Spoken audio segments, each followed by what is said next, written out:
Bueno, es un gusto recibir en este primer Relato TV, en el primer video y el primer podcast de nuestra nueva revista de comunicación política Relato, a Jaime Durán Barba, destacado profesor, consultor, de alguna manera el maestro y referencia de buena parte de las generaciones presentes y tal vez futuras de la comunicación política en la región. Es un gusto recibirlo, Jaime. Lo encuentro en Ecuador, en su país ahora. Muchas gracias, Fabián. Sí, llegué hace 2 días, estuve en Estados Unidos y me estoy moviendo siempre de un lado a otro. Estoy yendo mucho a México y, bueno, a otros países también dentro de Sudamérica. Claro. Lo mueven las elecciones, las consultorías y también la docencia, ¿no? Estoy muy dedicado a la docencia y a escribir. Estamos haciendo con Santiago Nieto, mi socio, la segunda edición de un libro que sacamos en el 2005 que se llamó Mujer, Sexo, Internet y Política. Eso lo publicamos después de la campaña mexicana del 2003, en que acabamos de constatar que fenómenos que ya habíamos visto en otros países se agudizaron. Los electores estaban cada vez más autónomos, distantes de los partidos, distantes de las instituciones, y la campaña mexicana del 2003 nos deparó algunas sorpresas. También veíamos que los valores femeninos se estaban implantando mucho en América Latina y en México en particular. Hicimos una enorme investigación y sacamos con el Fondo de Cultura de México ese texto que tuvo bastante éxito, publicado en el 2005. Lo curioso es que recién en el 2007 se produce la revolución del Internet. Hasta el 2007 estaba todo muy chiquito. El año 2007 ocurren muchísimas cosas al mismo tiempo. Asoma YouTube, asoma Facebook, asoman casi todas las plataformas importantes y eso altera la mente de la gente a partir de 2008, 2009. Nuestro libro fue muy premonitorio. Estamos ahora sacando una segunda edición que es muy mejorada, muy aumentada, con todo lo que pasó en la mente de la gente hasta esta fecha. Particularmente con la pandemia, esto se agudizó. La tercera revolución industrial viene dándose desde hace unas 2 décadas, pero con la pandemia esto se aceleró a una velocidad descomunal. De hecho, se está instalando ya la cuarta revolución industrial y los seres humanos nos convertimos en otro tipo de especie en muy poco tiempo. Ya, yo creo que no pasará más de unos 5 años hasta que ya seamos una especie distinta. Jaime, nuestra revista se llama Relato. Y el relato obviamente tiene que ver con la comunicación política y quería empezar por ese lado. ¿Es un concepto que debe utilizarse en la comunicación política? ¿Qué importancia tiene construir un relato, tanto en una campaña electoral como en una comunicación de gobierno? Es muy importante, ha sido muy importante en las últimas décadas el tema del relato. En este momento parecería que, según los estudios de Pentland, toda esta discusión que se ha armado en torno a Gladwell, la gente se cambió un poco el cerebro. O sea, estamos en una sociedad en la que cada vez más hay gente autónoma formando sociedades horizontales y armando mini relatos, diría. El gran relato ya no funciona. Con la Internet empezó a surgir algo que se fortaleció con la pandemia, y es que también, gracias a los algoritmos, se encuentran personas semejantes. Pongamos el ejemplo más llamativo, el de los terraplanistas. A un tipo se le ocurre que la Tierra es plana. Con la red puede encontrar a otros tipos que creen lo mismo. Puede encontrar también un montón de información, a veces bastante idiota, pero información en la red que dice que la Tierra es plana. Como efecto de todo eso, tuvimos en Buenos Aires hace 2 años el Congreso Mundial de Terraplanistas, una asociación que agrupa a más de 200,000 personas en 50 países, que creen que la Tierra es plana, que todo lo de las naves espaciales y demás es una mentira de la CIA, y existen. Esto sin el Internet no habría existido. Cualquier grupo de personas termina vinculándose horizontalmente, y eso es muy grave para la democracia representativa, porque esas personas terminan tomando actitudes, también actitudes políticas, entre ellos, sin pasar por los partidos, sin pasar siquiera por la propaganda de las campañas, que cada vez es menos eficiente. Entonces, yo trabajo en una universidad norteamericana, he estado mucho en Washington. Nunca en mi vida pensé que podría haber la toma del Capitolio que se produjo hace pocos meses. Nunca. Y la policía tampoco. Cuando se hace la investigación después y preguntan a la policía, bueno, ¿y ustedes por qué no protegieron el Capitolio? La respuesta es, nunca pensamos que una comparsa de disfrazados iba a armar tal tropelío. No eran manifestantes normales. Y cuando usted estudia más detenidamente qué son los Q, qué son los Proud Boys, son gentes que creen cosas absolutamente estrafalarias, que además le querían a Trump y de alguna manera estimulados por él hicieron lo que hicieron. Pero eso no habría existido con el Internet. No es gente del Partido Republicano, no son republicanos, son supersticiosos que creen en cosas raras. Entonces, hay por un lado todo ese lío de las sociedades horizontales formadas por la red, que tienen, hablando de lo del relato, mini relatos. Creen en ciertas cosas. Algunos pueden creer que, por ejemplo, que el talibán es un modelo de sociedad. Hay algunos, bastantes. Muchos atacantes dormidos que están en Europa, en Estados Unidos, creen en eso. Y la red es un instrumento importantísimo para el terrorismo islámico, que no tiene que ver ni con la izquierda ni con la derecha. O sea, para China es un lío muy grave también lo del Islam, para Rusia lo es y lo ha sido. Es otro fenómeno, son sociedades horizontales, eso es solo uno. Lo otro, yo creo que los estudios de Fukuyama, que hace años conmovió al mundo con el libro este del fin de la historia, son cada vez más interesantes. En la última campaña norteamericana, él estuvo muy activo, produjo un papel espectacular de unas 100, 120 páginas, explicando la vigencia de Trump a través de las identidades culturales. Yo creo que ese tema ahorita cobra mucho más vigencia con lo ocurrido en Afganistán. Mi artículo de la próxima semana en Argentina va a ser eso. ¿Qué pasa con esas identidades que también se dan en los países? Yo vivo en Recoleta, en Buenos Aires. Pensando la campaña desde el punto de vista de Fukuyama, diría, es muy difícil que un mensaje que llegue y le guste, o un relato también, que le guste a la gente de Recoleta, entre en La Matanza. Y viceversa. Son culturas distintas, son formas de ver las cosas distintas.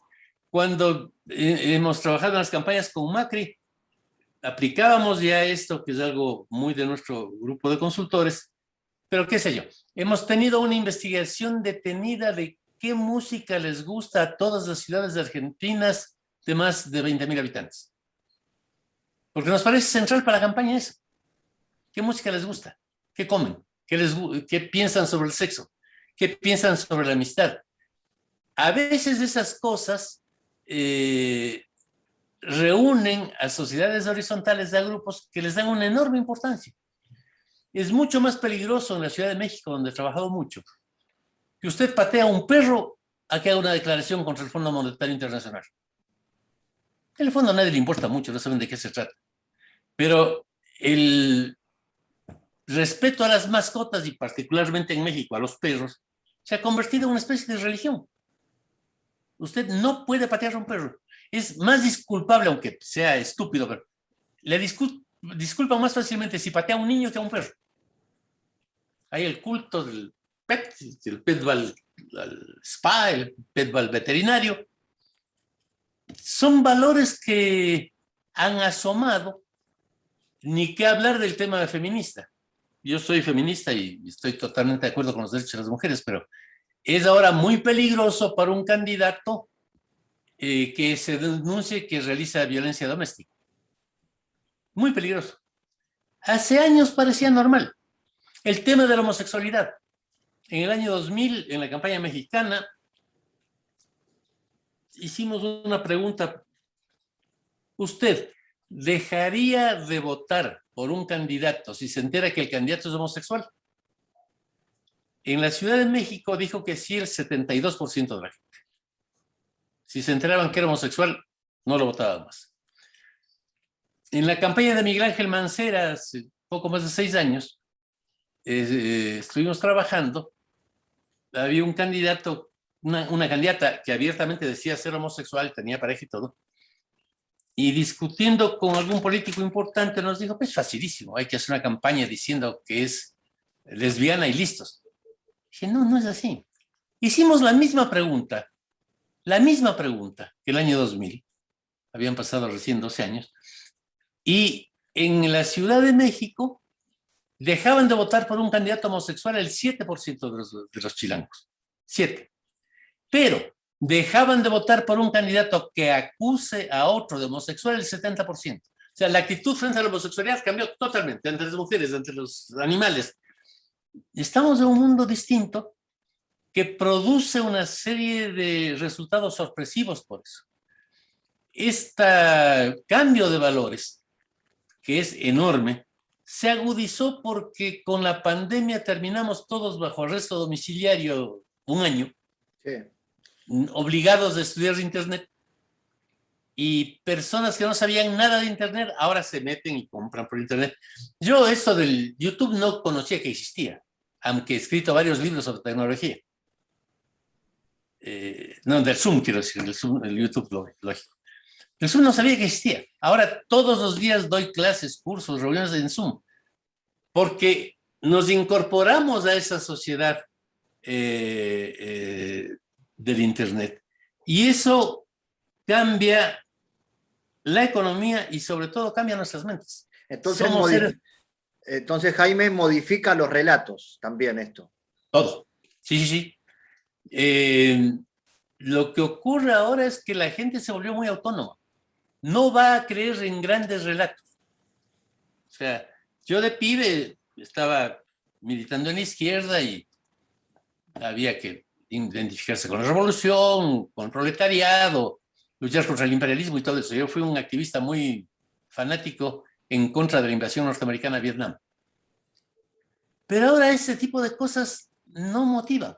No motivan microrelatos. Hay este libro genial de Finkielkraut y Bruckner, dos de los activistas de la Revolución del Mayo francés, que se llama La aventura a la vuelta de la esquina. Fue un libro publicado en el año 69. Pero dicen ahí, ellos también habían sido activistas antes de la izquierda tradicional. La lucha por el comunismo, por la revolución mundial, ahora para los jóvenes se cambió en la lucha por una aventura a la vuelta de la esquina. Lo que importa es el micromundo. La sexualidad, que cobró una fuerza importantísima, el tema de género, el tema racial, los derechos civiles, todas estas cosas que cuando yo era adolescente, la gente de izquierda consideraba que eran desviaciones pequeño burguesas. Y ahora se convirtieron en el centro de la transformación o de la revolución. Jaime, hablando de comunicación política, de construcción de relato, usted habla mucho también de lo profesional, de la profesionalización de la comunicación política y de la política. De hecho, en el artículo de este domingo en Perfil, usted le recomienda a los candidatos apostar a profesionales y cuidarse de los charlatanes. ¿Hay mucho de eso en la comunicación política? ¿Qué tan necesario es formarse, ser profesional? Mi experiencia es que cuando un equipo profesional trabaja en serio con un candidato que sea inteligente y bueno, el equipo profesional no reemplaza al candidato. Lo importante es el candidato. Si el candidato es bueno y se enfrenta a otro candidato igualmente bueno y tiene un equipo estratégico bueno, gana 9 de cada 10 veces. Es muy difícil perder si el candidato es bueno y tiene un buen equipo. Ahora, si el candidato es malo, no hay remedio. O sea, puedes contratarle a Napolitan resucitado y no funciona nada. Ahora, también hay un tema ahí. ¿Qué es un candidato bueno? Los antiguos creían que debía ser un buen orador. Eso se acabó en el siglo pasado. Los actuales líderes no son buenos oradores en términos tradicionales. En muchas ocasiones son directamente personas del espectáculo. Donald Trump, con quien nunca simpaticé, siempre me he identificado con los demócratas en Estados Unidos, pero Donald Trump era el protagonista de un show de televisión, de un reality show. Y siempre fue lo mismo. Si usted analiza la presidencia de Trump desde esta perspectiva, se da cuenta de que nunca fue un político, nunca fue un presidente. Siguió haciendo un show, un reality show. Y parte del reality show podía ser ir a encontrarse con el líder de Norcorea, o pelearse, o amenazarle, hacer un show. Trump fue un actor de un show de televisión, lo sigue siendo, y desventuradamente para Estados Unidos sigue teniendo vigencia. La ovación que recibió en un estadio hace 15 días fue descomunal. Pero es otro tipo de personaje. En el extremo, el presidente de Ucrania es un cómico de la televisión, al que le puso el dueño de la televisión para boicotearle al presidente que buscaba la reelección, porque este hacía imitaciones en la televisión. Y, oh sorpresa, barrió a todos y es el nuevo presidente de Ucrania. Yo trabajé en el 2010 en la campaña de Marina Silva en Brasil. Una mujer maravillosa, inteligente, idealista, una campaña preciosa. Y Marina no tuvo un candidato demasiado bueno en Sao Paulo para diputado. Se lanzó un señor que era un payaso profesional, que hizo la campaña vestido de payaso profesional y diciendo cosas de un payaso profesional, Tiririca. Y hasta que ahora el hijo de Bolsonaro le ganó, Tiririca fue el diputado federal más votado de Brasil con 1,5 millones de votos en Sao Paulo. ¿Y qué hacía? Chistes. Tiririca hacía chistes. Empezó con un spot genial en que decía, oiga, ¿usted sabe para qué sirve un diputado federal en Brasil? No, no es cierto. Seguro que no. Yo tampoco tengo ninguna idea. Vote por mí y si resulto electo, voy, averiguo y se lo cuento. O sea, más irresponsable que eso no cabía. Era un chiste. Siguió haciendo chistes y tuvo una votación descomunal. Ahora, cuando usted se topa con Tiririca, yo estuve en Sao Paulo, una posibilidad es tener la pedante posición de los intelectuales y decir, los brasileños son unos brutos, Tiririca es un sinvergüenza que engatusó a todos. La otra es decir, ¿en qué nos equivocamos quienes queremos hacer política en serio para que Tiririca nos gane?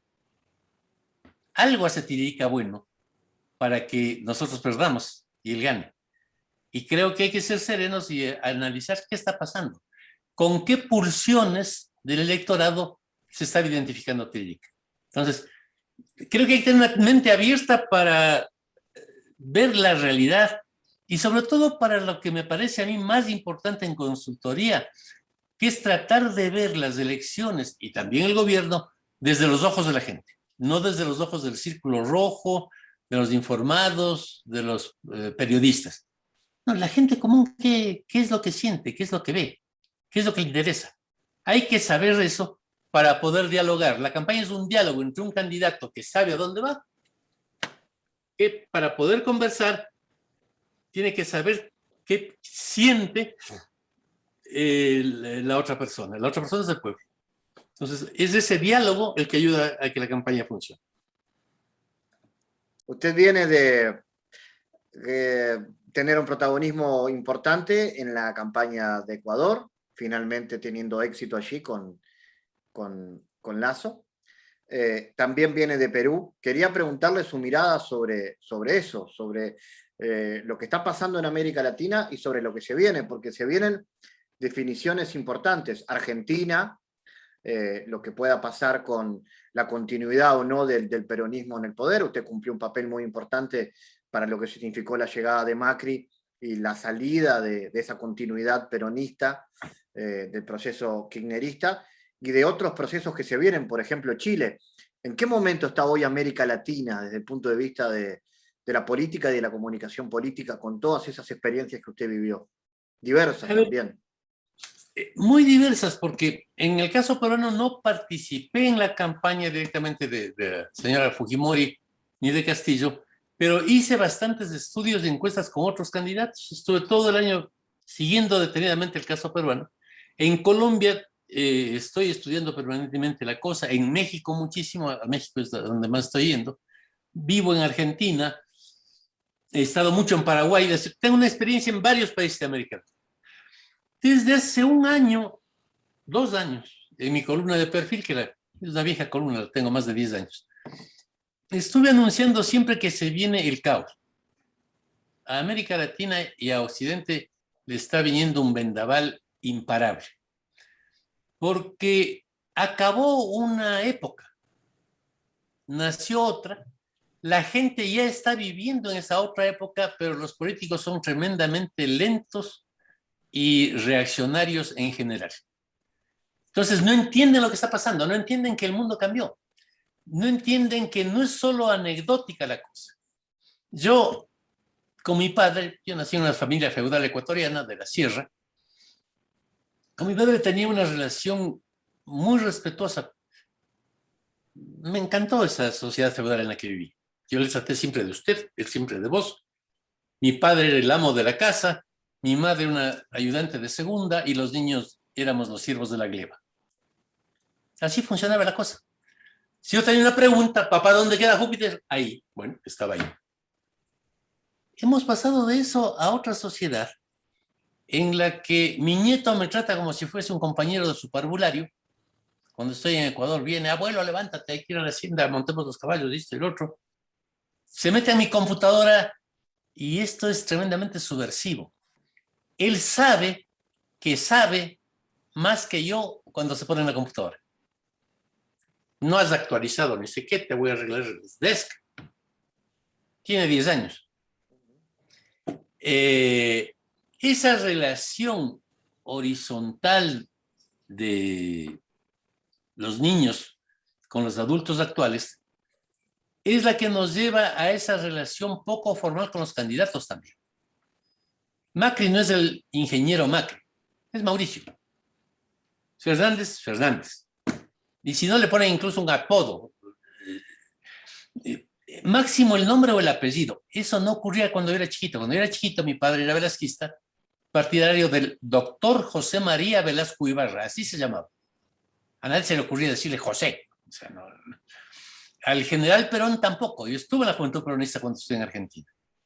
Era mi general, ¿cuánto valés? No era Juan. ¿A quién se le ocurría gritar viva Juan? No, pues.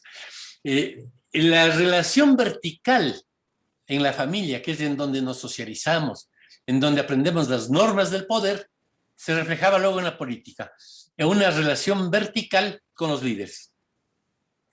Actualmente transitamos a lo que Bauman llama una sociedad líquida. Una sociedad líquida en que las normas se volvieron muy tenues. Las dos instituciones que daban el certificado de verdad en el siglo pasado, el Partido Comunista de la Unión Soviética y la Iglesia Católica, se descalabraron en la década del 60. El Partido Comunista tuvo la escisión china, la Iglesia Católica el Concilio Vaticano, y ahora ya no hay mucha verdad, no hay verdades verticales. Con la crisis del socialismo real y su caída en el año 90, se acabaron las brújulas ideológicas. Y entonces, vivimos una sociedad con principios muy frágiles, muy tenues, un nuevo tipo de vida en el cual hay un Dios que certifica la verdad en vez de la Iglesia Católica y el Partido Comunista, que es el Google. El Google es el que dice lo que es cierto o no. Cuando mi nieto viene y me pregunta, abuelito, ¿qué pasa con tal problema? Yo soy una persona que se ha pasado estudiando toda la vida. Yo, ante todo, soy un estudioso. Te digo, tal cosa, Emil. No, abuelito. El Google dice que no. Entonces, esto es tremendamente subversivo. O sea, esto supone una relación diversa del elector con el líder. Llámese candidato o llámese presidente. Supone, además, una caotización. Cuando trabajé con Mauricio Macri, tuve oportunidad de dialogar con dirigentes mundiales, con los equipos dirigentes mundiales. Cuando hablábamos con el equipo de Macron, decía, a ver, antes en Francia, si había un gran conflicto, el gobierno negociaba con el Partido Comunista, que era enorme, con la Central de Trabajadores, y se llegaba a algún acuerdo. Ahora se sublevaron contra Macron los chalecos amarillos, que ¿quiénes son? Grupos de gentes que no están unificadas, no tienen una ideología, no tienen un liderazgo. No existe un partido comunista de los chalecos amarillos.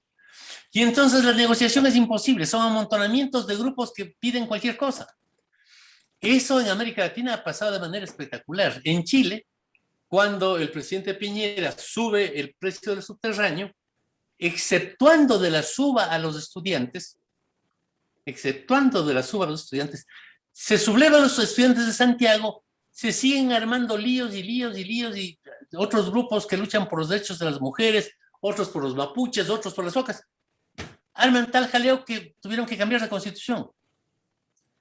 En Colombia, he seguido de cerca el tema de Colombia, estimo mucho a Iván Duque, es un tipo preparadísimo.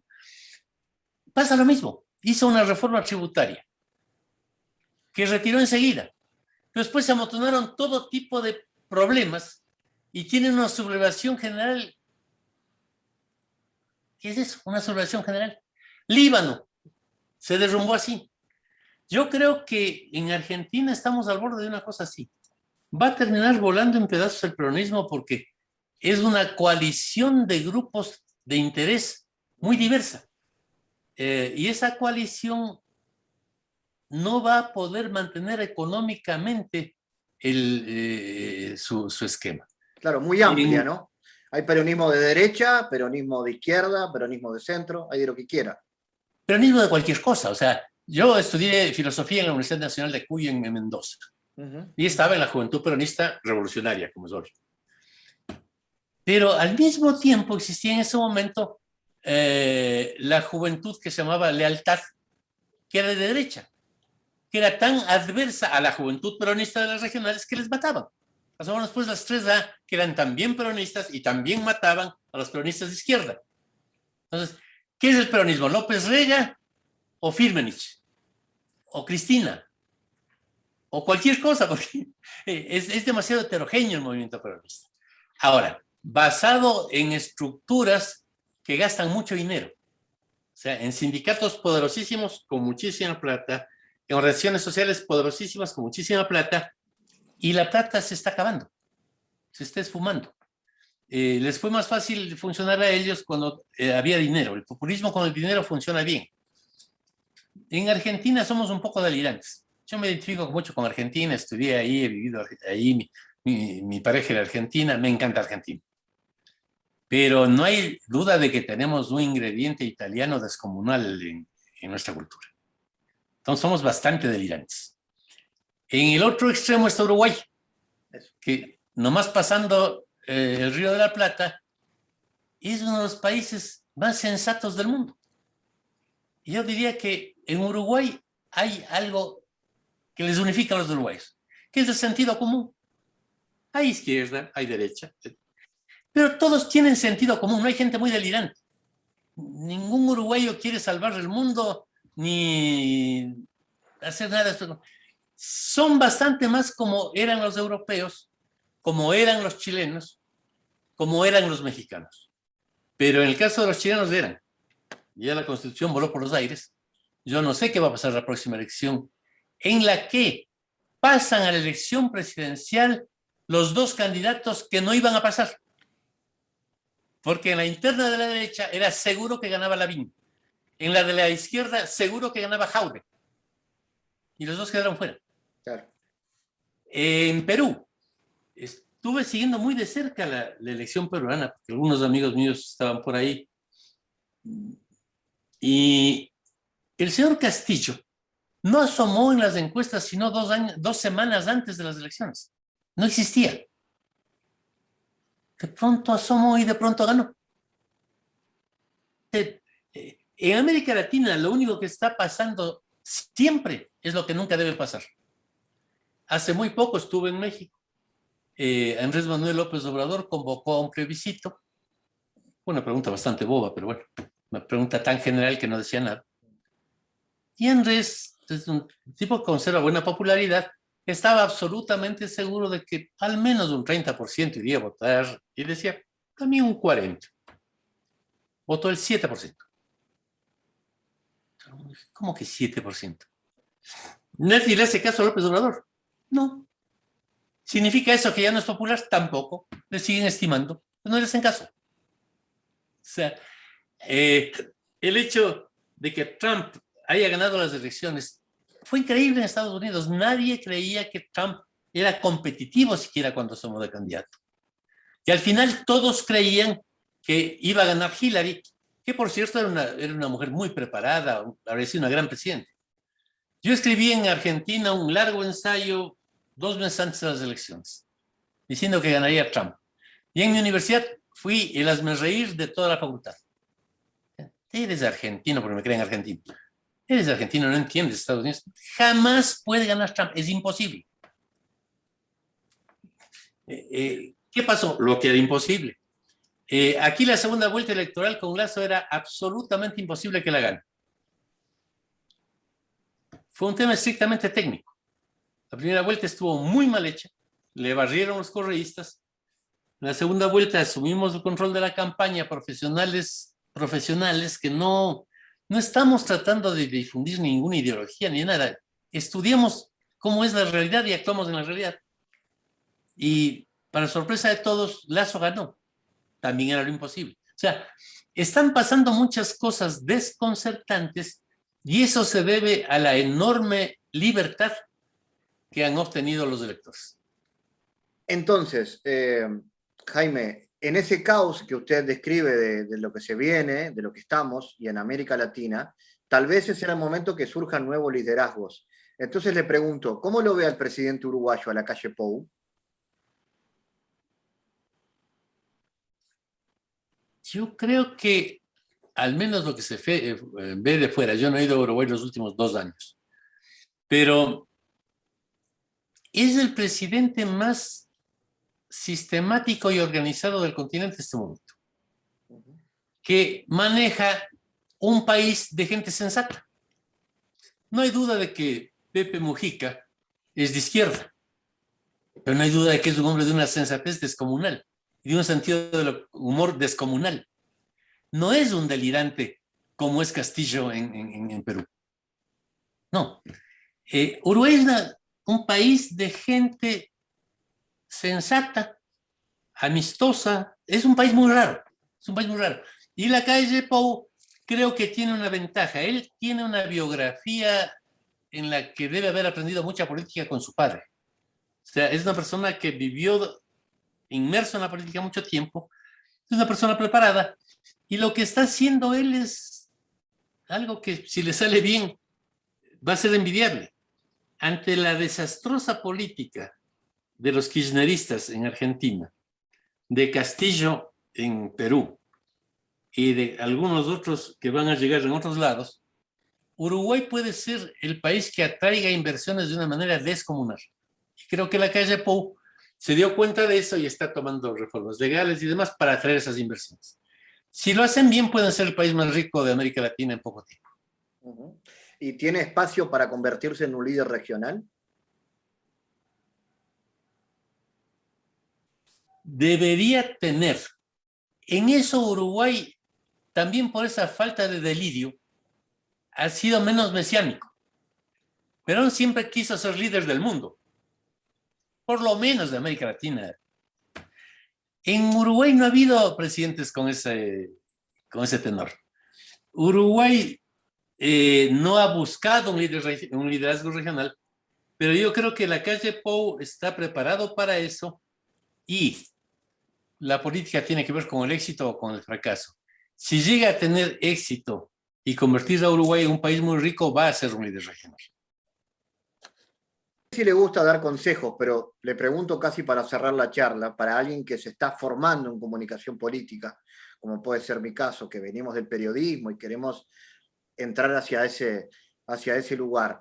¿Hay algún consejo, alguna cosa que no debe faltar, que uno debe hacer, tener, para entrar en este mundo de la comunicación política? Sí, 2 o 3 cosas. La una, creo yo, dedicarse a estudiar. En el tiempo contemporáneo, los políticos y también muchos consultores se han vuelto muy de papel. No leen, no estudian, no piensan. Y creo que para ser un consultor de calidad, no un consejero que diga, quítate el bigote o peinate de otra manera, no. Un tipo que piense y analice la sociedad, hay que estudiar. Lo otro que me parece muy importante a mí, en eso discrepo con otros colegas, creo que es bueno ser agnóstico. Cuando estás muy identificado con una ideología o con un candidato, pierdes la objetividad. Yo tengo una enorme amistad con Mauricio Macri, a quien respeto y es un gran amigo mío, pero las discusiones que hemos tenido han sido descomunales. Porque el consultor no debe ser un yes man, el tipo que le dice sí al jefe. Tiene que ser alguien que pueda discrepar, que pueda analizar y que no crea demasiado en nada. Porque cuando la fe es enemiga de la razón, cuando crees mucho en cualquier cosa, vas a equivocarte. Entonces creo que tener una formación intelectual fría, no caer en la tentación de la fe, son 2 requisitos importantes para ser consultor. ¿Se aprende en la universidad? ¿Se aprende en la calle? ¿En una mezcla de ambas? Es una mezcla de universidad y artesanía. Se aprende en el taller, no en la calle. Aprendes consultoría estudiando en una universidad cuyos profesores hayan hecho campañas, porque hay también universidades en las cuales ningún profesor hizo ninguna campaña. ¿Y cómo te enseña? No, pues una universidad en la que en realidad aprendes y luego yo lo que más aconsejo es trabajar en el equipo de un consultor ya formado. En mi equipo, yo he trabajado con muchas gentes que han terminado siendo consultores muy buenos, porque es una artesanía. La aprendes trabajando, viviendo, equivocándote, en cómo una persona que quiere ser un gran carpintero tiene que trabajar con un carpintero que sepa hacerlo. Me refiero a un carpintero de calidad, que hace cosas talladas, hermosas. La consultoría se aprende mucho en el taller. A usted se lo encuentra en la George Washington, ¿verdad? En la Universidad George Washington hoy. Sí, estoy ahí, pero en realidad soy nómada. Yo normalmente estoy en Buenos Aires. Por el tema de la salud me vine a refugiar en Ecuador porque tengo 73 años, diabetes y alta presión arterial. Entonces, soy un plato delicioso para el virus. Huí de Buenos Aires físicamente. Realmente con los medios electrónicos estoy en Buenos Aires todos los días, en México también. Y normalmente, ya espero que me mejore un poco mi situación de salud, me puse la 3ª dosis de Pfizer. Con esto me refuerzo y estaré más bien en Buenos Aires y en México, que son las 2 ciudades en donde suelo estar. Uh-huh. Pero me decía que seguramente en los cursos de primavera de la Universidad Washington, allí se lo pueda encontrar, por si alguien quiere. Sin duda. En todas las primaveras, desde hace 10 años, doy un curso que siempre es provocador. Yo estoy leyendo las últimas cosas que surgen. Acabo de venir de un seminario en Berkeley, en Stanford. Voy a seminarios, discuto. Trato de mantenerme en la punta de los conocimientos de esta profesión porque también la consultoría cambia mucho, evoluciona mucho con el avance de las ciencias del comportamiento humano. Jaime, le agradezco mucho por este contacto y bienvenido a Relato. Muchas gracias, Fabián. A las órdenes y será un gusto conversar cualquier rato.